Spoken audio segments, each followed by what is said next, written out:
நேபாள நாட்டில் பரவி வரும் புதிய வகை கொரோனா தொற்றால் 7 நாட்களில் 35 பேர் பாதிக்கப்பட்டுள்ளதாக தெரிவிக்கப்பட்டுள்ளது.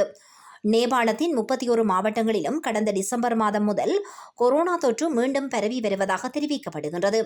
இதனால் அந்த நாட்டில் கொரோனாவால் பாதிக்கப்பட்டோரின் எண்ணிக்கை 249 அதிகரித்துள்ளது. இந்நிலையில் பாதிக்கப்பட்டோரிடம் மேற்கொள்ளப்பட்ட சோதனைகளின் மூலம் அந்த நாட்டில் புதிய வகை கொரோனா வைரஸ் உறுதி செய்யப்பட்டுள்ளது. இந்த புதிய வகை கொரோனாவுக்கு முதல் முறையாக கடந்த ஜூன் 24ஆம் தேதி ஒருவர் பலியானதாக தெரிவிக்கப்பட்டுள்ளது. இதனைத் தொடர்ந்து கடந்த 24 மணி நேரத்தில் மட்டும் 3 பேர் புதிய வகை கொரோனாவால் பாதிக்கப்பட்டிருப்பது உறுதி செய்யப்பட்டுள்ளது.